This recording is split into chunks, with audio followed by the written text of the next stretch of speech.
Good afternoon my dear students. Online recorded class में एक बार फिर आपका स्वागत है। आज आप पढ़ेंगे अनेक शब्दों के लिए एक शब्द। तो प्यारे छात्रों, जैसा कि आप जानते हैं कि हिंदी भाषा में बड़े बड़े वाक्य होते हैं, तो इन वाक्यों को छोटा करके एक संक्षिप्त शब्द बनाया जाता है, जिनको अनेक शब्दों के लिए एक शब्द कहा जाता है। जैसे राजा का घर, राजा का घर या महल, तो उसके लिए एक छोटा शब्द होगा राजमहल। वह आदमी जो वह आदमी जो चोरी करता है तो चोर।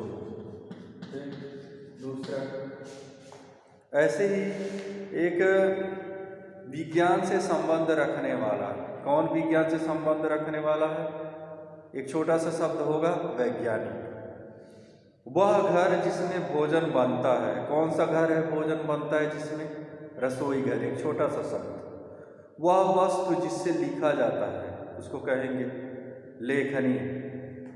तो इस प्रकार से अनेक शब्दों के लिए एक शब्द का निर्माण होता है।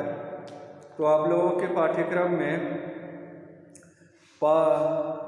30 से आगे जमीन स्थल पर चलने वाला जलचर, रात्रि में विचरण करने वाला रात्रिचर या निशाचर, जिसका कोई अंत न हो, अनंत, जो देखने योग्य हो, दर्शनीय, जो देखने योग्य हो, दर्शनीय, दूसरों का भला करने वाला, परोपकारी, जो कड़वा बोलता हो, कटुभाषी, साहित्य से संबंध रखने वाला, साहित्यिक, जिसमें रस न हो, नीरस, जिसके संतान न हो, निःसंतान, लोगों में प्रिय, लोकप्रिय, हानि पहुंचाने वाला, हानिकारक, विज्ञान से संबंध रखने वाला, वैज्ञानिक, अत्याचार करने वाला, अत्याचारी, जो नियम के अनुसार ना हो, अनियमित, जिसके माता पिता ना हो, अनाथ, जिसका कोई अंग खराब हो, विकलांग, जो प्रशंसा के योग्य हो,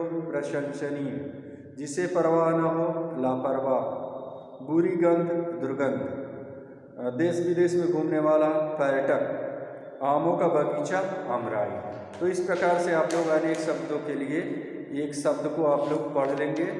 इसका लेखन कार्य बस जल्द ही शुरू होगा, 1-2 दिन बाद फिर शुरू हो जाएगा। पाठ्यक्रम में आज आप लोग देखेंगे कहानी लेखन। पाठ 22 है आपका कहानी लेखन।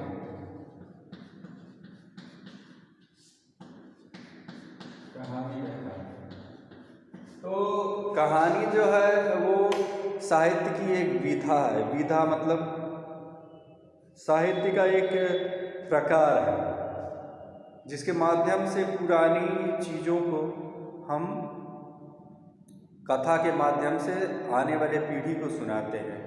ये कल्पना पे भी आधारित हो सकती है। भूतकाल की बात को हम कहानी के माध्यम से प्रकट करते हैं। तो कहानी जो है काल्पनिक भी होती है, वास्तविक भी होती है, मनगढ़ंत भी होती है। तो आप लोगों के पाठ्यक्रम में चतुर कौवा नामक कहानी है। यहाँ पर देखिए, चतुर कौवा नामक कहानी है, चित्र के आधार पर कहानी दी गई है। तो मैं इसको पढ़ दे रहा हूँ आज, फिर आगे मैं लिखवा दूँगा। तो नीचे दिए गए चित्रों को ध्यान से देखिए और उसके आधार पर कहानी लिखने का प्रयास कीजिए। तो चतुर कौवा नामक कहानी है आपके पाठ्यक्रम में। तो ये कहानी पंचतंत्र से ली गई है। एक चतुर कौवा था, वो बहुत ही भूखा था, तो उसको कहीं से एक रोटी का टुकड़ा मिलता है। तो रोटी के टुकड़ा को लेकर के डाल पर बैठ जाता है और उसकी बाद थोड़ी देर तक सोचता है कि मैं खाऊं कि ना खाऊं। इसी क्रम में उसी बीच पेड़ के नीचे एक लालची लोमड़ी आ जाती है। तो लोमड़ी कौवे के मुंह में रोटी का टुकड़ा देख करके बहुत उसके मुंह में पानी भर जाता है। वो सोचती है कैसे मैं इसको खाऊं। तो इसके लिए वो सबसे पहले क्या करती है कि वो लालची वो कौवे से कहती है कि तुम जरा गीत गाओ, सुनती हूँ तुम बहुत अच्छा गीत गाते हो। तो कौवा उसकी बातों में आ जाता है और अपना मुंह खोलकर ज्यों ही गीत गाना शुरू करता है त्यों ही रोटी का टुकड़ा नीचे गिर जाता है और कौवा लोमड़ी उसको लेकर के भाग जाती है। ऐसे ही एक दूसरी कहानी है। एक वृक्ष था, वृक्ष के ऊपर एक चिड़िया का परिवार रहता था। तो चिड़िया जब भी अंडा देती थी तो वहीं बिल में एक सांप रहता था। वो आता था और उसके अंडे को खा दे जाता था, उसके बच्चों को खा जाता था। तो चिड़िया बहुत परेशान थी। उसने लोमड़ी से उपाय पूछा तो लोमड़ी ने बताया कि देखो, सरोवर के पास रानी स्नान करने आती है और उसके साथ उसके सैनिक हथियार के साथ रहते हैं। तो ऐसा करो कि तुम जब रानी स्नान करने जाती है तो अपने गहनों को उतार देती है, तो तुम जाना उसके हीरो का हार लेकर के आना और इसी बिल के पास लटका देना। तो बाद में राजा के जो मंत्री हैं वो घूमते हुए आएंगे और हार को निकालने के लिए ऊपर चढ़ेंगे बिल के पास। तब तक सांप निकलेगा और उसको मार देंगे। तो ऐसा ही करती है और इस प्रकार से वो हार चुरा के लाती है और बिल के पास रख देती है।